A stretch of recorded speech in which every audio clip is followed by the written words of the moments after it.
감사합니다. 오늘 같이 나눌 하나님의 말씀은 데살로니가 후서 1장 3절부터 12절까지의 말씀입니다. 데살로니가 후서 1장 3절부터 12절까지의 말씀입니다.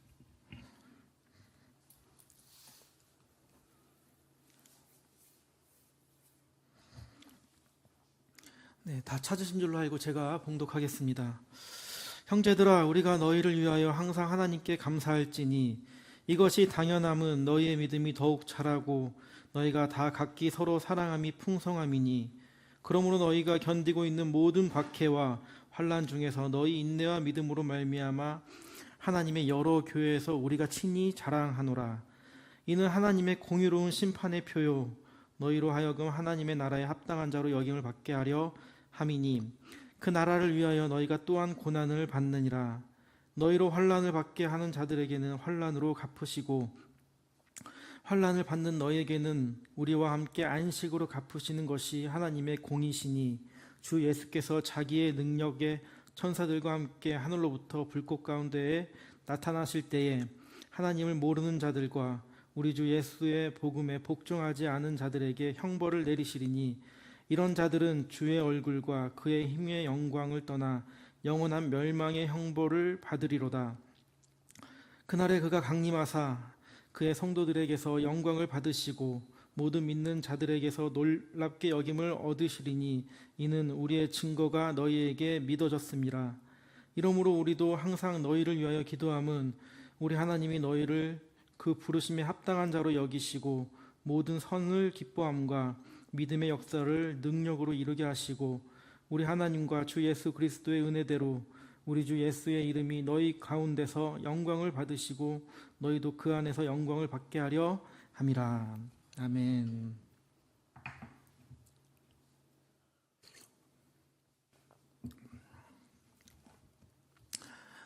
네. 지난번에 제가 나눴을 때는 데살로니가 후서 구조에 대해서 잠깐 나눴었습니다. 오늘은 본론 시작할 텐데, 이 데살로니가 교회는 세워진 지 얼마 안 되는, 개척한 지 얼마 안 되는 교회였어요. 그래서 그런 교회였는데 때마침 또 바울도 박해로 인해 그곳을 어쩔 수 없이 떠나야만 했죠. 그래서 바울 마음에는 늘 데살로니가 교회가 있었을 겁니다. 그들이 믿음을 잘 지키고 있을까? 박해 가운데, 환난 가운데 믿음이 무너지지는 않았을까? 복음에 잘 서 있을까? 늘 이런 마음이 바울 가운데 있었을 겁니다. 그래서 바울은 이게 너무 궁금하니까 누구를 보내요? 디모데를 보냅니다. 디모데를 보내서 데살로니가 교회의 형편을 알아보기도 했죠. 그리고 또 편지도 보냈어요. 격려의 편지도 보냈습니다. 그리고 나중에 교회 안에 몇 가지 문제가 있다는 것을 또 확인을 하게 되죠. 그 소식을 듣고는 다시 쓴 편지가 데살로니가 후서의 내용입니다. 이 데살로니가 후서를 보면은 데살로니가 교회 안에 세 가지의 문제가 있었습니다. 첫 번째는 박해와 환난의 문제가 있었어요. 그리고 두 번째 문제는 예수님의 재림에 대한 잘못된 가르침이 있었어요. 그리고 미혹하는 문제가 있었고, 세 번째는 재림에 대해서 잘못 이해한 사람들이 게을러지는 거예요. 무질서해지는 거예요. 예수님이 이제 곧 오신다고 하는데 굳이 우리가 일할 필요가 있는가? 그냥 편하게 있다가 예수님 맞이하자. 이런 사람들이 교회 안에 있었던 겁니다. 이런 세 가지의 문제가 있어서 데살로니가 후서를 쓰게 된 거죠. 그리고 오늘은 첫 번째 문제인 이 박해와 환난 속에서의 문제를 좀 살펴보려고 합니다. 하나님께서 이 박해와 환난 가운데 있는 데살로니가 교회 성도들에게 어떻게 은혜를 베푸시는지 오늘 말씀을 통해 좀 살펴봤으면 좋겠습니다. 먼저 우리 3절 같이 보겠습니다. 3절 같이 한번 읽어보겠습니다. 시작. 형제들아, 이것이 당연함은 믿음이 자라 너희가 다 각기 서로 사랑함이 풍성함이니. 아멘. 바울은 데살로니가 성도들을 향해 항상 하나님께 뭐 한다고요? 감사한다라고 얘기합니다. 무엇을 감사할까요? 그들의 믿음이 더욱더 자라고 있었고 서로를 향한 사랑이 풍성해지고 있었다는 겁니다. 그것에 대해서 하나님께 감사하고 있는 거예요. 그런데 지금 데살로니가 상황이 어때요? 개척한 지 얼마 안 되는 교회에다가 고난도 있고 박해도 있습니다. 그 고난이 끝이라도 보이면 좋을 텐데 그 고난과 박해가 끝이 보이지가 않아요. 그런데도 그들의 믿음이 어떻게 해요? 자라고 있었어요. 사랑이 풍성해지고 있었습니다. 제가 데살로니가 교회 이 모습을 보면서 참 신기하다라는 생각이 들었어요. 이 박해와 환란이 계속되면 믿음이 약해질 법하잖아요. 사랑이 점점 식어버릴 것 같잖아요. 그런데 오히려 반대라는 거예요. 더 믿음이 자라고 있었고 사랑이 풍성해지고 있었다는 겁니다. 저는 이 모습을 보면서 이런 묵상을 한번 해보게 됩니다. 우리가 신앙생활을 열심히 할 때 모든 일이 너무나도 술술 잘 풀리면 얼마나 좋겠어요. 그런데 그렇지 않다는 거예요. 고난이 있을 때도 있고 환란이 있기도 하죠. 신앙생활을 열심히 하고 있는데 고난이 찾아오면 어때요? 우리 마음에 좌절도 들고 낙심도 들고 그런 마음이 듭니다. 그런데요, 그 고난이 우리에게 찾아왔을 때 사실 이 고난은 우리의 믿음이 어떠한지를 드러내주는 시간이 되기도 하는 것이죠. 평안할 때는 내가 하나님을 얼마나 잘 믿고 있는지 알기 어렵지만 고난이 찾아오고 어려움이 찾아오면 내 믿음을 확인할 수 있다는 겁니다. 데살로니가 교회는 어땠어요? 박해와 환난 가운데서 믿음이 더욱 자랐어요. 사랑이 더 풍성해졌어요. 고난이 그들의 믿음을 약하게 하거나 무너뜨린 것이 아니라 오히려 그들의 믿음이 참된 믿음이라는 사실을 보여주게 되는 계기가 됐던 것이죠. 우리에게 고난이 찾아오는 것은 우리의 믿음을 확인하는 시간이 될 수 있는 것이죠. 내가 정말 하나님을 신뢰하고 있는지, 어려움 속에서도 하나님이 내게 보여주신 그 사랑으로 우리 이웃을 사랑하고 있는지, 내가 눈에 보이는 상황이 아니라 하나님을 붙들고 있는지 드러나는 시간이 이 고난의 시간인 거죠. 우리가 잘 아는 욥이 그랬잖아요. 하루아침에 모든 재산을 잃었습니다. 하루아침에 사랑하는 자녀들 모두를 잃어버렸어요. 그것뿐만 아니라 자신의 몸에는 악성 종기가 나서 매일매일 자기 몸을 긁었습니다. 이 정도의 고난이면 누가 봐도 하나님 원망할 만하잖아요. 그런데 그 고난 속에서 욥의 고백이 뭐예요? 나의 가는 길 오직 그가 아시나니 그가 나를 단련하신 후에 내가 순금같이 나아오리라. 욥이 당한 고난은 욥의 믿음을 드러내는 계기가 되었다는 겁니다. 고난을 통해서 하나님을 향한 믿음을 볼 수 있게 된 것이죠. 데살로니가 교인들도 지금 그런 상황인 겁니다. 고난의 시간을 통해서 자신들의 믿음을 확인하는 시간이었겠죠. 또 바울 또한 그들의 믿음을 확인했어요. 믿음이 점점 자라고 있구나, 견고해지고 있구나. 바울 입장에서 얼마나 이 데살로니가 성도들이 고마웠겠습니까? 그래서 사도 바울은 4절에서 이렇게 얘기를 해요. 4절 제가 읽겠습니다. 그러므로 너희가 견고히 있는 모든 박해와 환난 중에서 너희 인내와 믿음으로 말미암아 하나님의 여러 교회에서 우리가 친히 무엇한다고요? 자랑한대요. 바울은 데살로니가 교회를 자랑한다라고 말을 하고 있습니다. 무엇을 자랑해요? 교회의 크기를 자랑해요? 교회 건물을 자랑해요? 교회 인원을 자랑해요? 아니에요. 바울이 자랑한 것은 그들이 모든 박해와 환난을 인내와 믿음으로 견디고 있다는 이 사실을 지금 많은 교회에게 자랑을 하고 있다는 겁니다. 성도 여러분, 이게 얼마나 큰 위로였겠어요.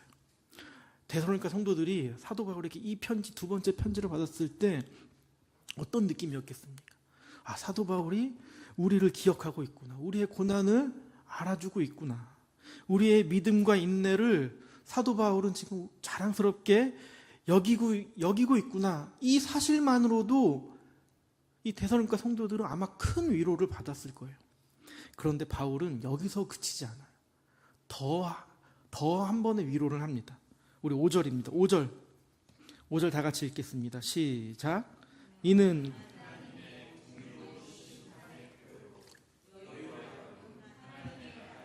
합당한 자를 받게 하려 함이니 그 나라를 위하여 너희가 또한 고난을 받느니라. 아멘. 이 말 조금 어렵게 느껴지실 수 있는데 쉽게 말하면 이런 뜻입니다. 지금 너희가 겪는 고난은 너희가 하나님 나라 백성이라는 증거다. 하나님께서 너희를 하나님 나라의 합당한 백성으로 만들어 가고 계신다. 그러니 너희들 낙심하지 말고 끝까지 믿음을 지켜라 라고 얘기를 하는 겁니다. 데살로니가 성도들이 겪는 고난은 하나님 나라에 속한 백성으로 살아가고 있다는 증거입니다. 세상의 방식으로 살지 않고 예수 그리스도를 주로 고백하고 하나님 나라를 바라보며 살았습니다. 그랬더니 어때요? 세상과 충돌했고 그로 인해 고난을 받았죠. 우리 성도님들, 오늘 우리는 데살로니가 교회처럼 예수를 믿는다는 이유로 폭행을 당하거나 또 도시에서 쫓겨나는 박해를 받진 않습니다. 감사한 일이죠. 그러나 믿음을 지키며 살아갈 때 우리가 불편함을 겪을 수 있다는 거예요. 말씀대로 살려고 하면 세상의 방식과 충돌할 수 있고 때로는 기꺼이 손해도 감수해야 할 때가 있다는 겁니다. 그러나 그 어려움을 통해, 그 고난을 통해 우리가 하나님 나라의 백성으로 살아가고 있다는 사실이 드러나는 것이죠. 지금은 믿음을 지키는 사람이 손해보는 것처럼 보여도 하나님은 우리의 믿음과 인내를 모두 알고 계십니다. 그러니 고난에 흔들리지 말고 끝까지 믿음을 지키고 하나님 나라의 백성답게 살아가시는 우리 모든 성도님 되시기를 간절히 바랍니다. 그렇다면 하나님께서 고난을 받는 성도들을 어떻게 대하실까요? 바울은 하나님의 공의로운 심판이 있다라고 말을 합니다. 하나님의 때에 하나님이 공의롭게 심판하시는데 하나님의 공의라는 게 뭘까? 우리 성도님들 하나님의 공의가 뭘까요? 제가 막 공의가 뭘까 이렇게 찾아보다가 한 신학자의 하나님의 공의에 대한 정의를 보았습니다. 한번 넘겨주실래요? 네. 아주 유명한 신학자인데 루이스 볼코프라는 개혁주의 신학자입니다. 이 사람이 쓴 조직신학이라는 책에 이런 글이 있어요. 하나님, 우리 다 같이 한번 읽어볼까요? 시작. 하나님의 공의는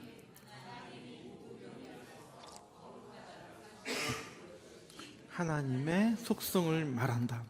그러니까 하나님이 온 세상 모든 일 속에서 자신의 거룩하심을 나타내신다는 거예요. 아주 작은 것부터 시작해서 큰 일까지 모든 곳에서 하나님의 거룩하심을 드러내시는 것인데 이어서 이 하나님의 공의가 특별히 사람들에게 어떻게 나타나는지 덧붙여 이렇게 설명을 합니다. 우리 이번에도 같이 한번 읽어보겠습니다. 시작. 공의는 모든 인간 공평하게 공적에 따라서 인간을 대하는 나타난다. 네, 종합해서 말하면 이런 거죠. 하나님의 공의란 하나님께서 온 세상 가운데 자신의 거룩함을 나타내시는데 특별히 모든 사람에게 공평하게 대하시고 판단하시고 각 사람의 행위에 합당하게 갚으시는 것이 이 하나님의 공의, 하나님의 속성이라는 겁니다. 그렇다면 하나님께서 각 사람의 행위에 따라 합당하게 갚으시는 이 하나님의 공의는 어떻게 나타날까요? 오늘 본문에 딱 이 두 가지가 나타납니다. 첫 번째는 하나님은 자신의 백성을 박해한 자들에게 환난으로 갚으신다는 거예요. 오늘 본문 6절, 우리 6절 다 같이 한번 읽어보겠습니다. 6절 시작. 너희로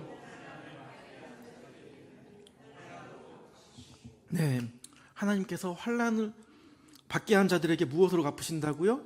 환난으로 갚으신다는 겁니다. 하나님은 그저 악을 지나치지 않으신다는 거예요. 성도들을 괴롭게 하는 하나님의 나라의 백성을 환난 가운데 몰아넣는 자를 어떻게 하세요? 공의롭게 심판하셔서 환난으로 갚으신다는 겁니다. 우리가 이 공의의 하나님을 믿어야 하는 거죠. 하나님께서 때가 되면 하나님의 방식으로 심판하실 것을 우리가 믿는 것입니다. 이 믿음이 있는 사람은 어떤 모습일까? 제가 성경에서 좀 찾아봤는데 성경에 대표적으로 어떤 사람이 있을까 찾아봤는데 전 다윗이 생각이 나더라고요. 사울이 다윗을 죽이려고 했죠. 다윗이 이 사울을 피해서 광야와 굴을 전전하면서 도망자의 삶을 살았습니다. 그런데 다윗에게 죽일 수 있는 두 번의 기회가 딱 왔습니다. 그리고 딱 두 번째 되는 날 다윗의 충신이었던 아비새가 이렇게 얘기를 하는 거예요. 하나님께서 원수를 당신의 손에 넘기셨습니다. 딱 당신의 손에 붙이셨습니다. 죽이시면 됩니다. 딱 이랬더니 다윗이 뭐라고 얘기를 하냐면 이렇게 얘기를 합니다. 제가 읽어드릴게요. 다윗이 아비새에게 이르되 죽이지 말라. 누구든지 손을 들어 여호와의 기름 부음 받은 자를 치면 죄가 없겠느냐 하고, 다윗이 또 이르되 여호와께서 살아계심을 두고 맹세하노니 여호와께서 그를 치시리니 혹은 죽을 날이 이르거나 또는 전장에 나가서 망하리라. 내가 손을 들어 여호와의 기름 부음 받은 자를 치는 것을 여호와께서 금하시나니 너는 그의 머리 곁에 창과 물병만 가지고 가자 하고. 그러니까 지금 이 얘기는 뭐예요? 다윗이 사울을 죽일 기회를 얻었지만 심판을 누구한테 넘기는 거예요? 하나님께 넘기는 장면입니다. 저는 이 모습이 공의의 하나님을 믿는 사람의 모습이라고 생각을 해요. 하나님의 공의를 믿는 사람은 자기의 손으로 복수하려 하지 않습니다. 내가 직접 갚지 않아도 되고 내가 심판자가 되지 않아도 됩니다. 모든 것을 다 설명하고 내 억울함을 반드시 인정받으려고 애쓰지 않아도 된다는 거예요. 왜요? 공의로운 하나님께서 우리의 억울함을 미리 아시고 때가 되면 반드시 하나님의 방식으로 심판하시고 판단하실 것이기 때문입니다. 우리가 이 공의의 하나님을 믿는 것이죠. 그리고 둘째, 하나님의 공의는 또 어떻게 나타나는가 하면 우리 7절 상반절 이렇게 제가 읽겠습니다. 환난을 받는 너희에게는 우리와 함께 안식으로 갚으시는 것이 하나님의 공의시니. 자, 환난을 받는 너에게는 무엇으로 갚으신다고요? 안식으로 갚으신다고 합니다. 하나님의 공의는 악인을 심판하는 것만으로는 끝나지 않는 것이죠. 하나님은 환난을 받는 성도에게는 안식을 주십니다. 하나님 자기의 백성을 괴롭히는 자에게는 환난으로 갚으시지만 자기의 백성에게는 안식으로 갚으신다는 거예요. 하나님은 성도의 눈물과 인내를 기억하시고 마침내 참된 쉼과 위로를 허락하시는 거죠. 이것이 박해받는 성도들에게 주시는 하나님의 위로인 것이죠. 안식은 어떤 거예요? 단순히 잠깐 쉬는 정도가 아니에요. 하나님이 주시는 가장 영원한 안식, 가장 확실한 안식인 것이죠. 환난이 끝나고 억울함이 풀리고 악이 심판받고 하나님 나라의 백성이 주님 안에서 누리게 될 완전한 평안인 것입니다. 그렇다면 이 하나님의 공의는 언제 드러날까요? 바울은 7절 하반절부터 그 시점을 얘기를 해요. 자, 7절 하반절 제가 읽겠습니다. 주 예수께서 자기의 능력의 천사들과 함께 하늘로부터 불꽃 가운데 나타내실 때, 언제 임한다고요? 예수님께서 불꽃 가운데 나타나실 때. 그러니까 다시 말해 예수님이 다시 재림하실 때인 거죠. 예수님 다시 오시는 그날 하나님의 공의로운 심판이 완전하게 이루어진다라는 겁니다. 지금은 악이 이기는 것처럼 보일 수 있고, 지금은 성도의 믿음이, 성도의 사랑이 초라해 보이는 것처럼 보일 수 있지만, 그러나 주님이 오시는 그날 그 모든 것이 분명하게 일어나는 것이죠. 그럼 어떤 일이 일어날까요? 8절입니다. 우리 8절 다 같이 한번 읽어보겠습니다. 시작.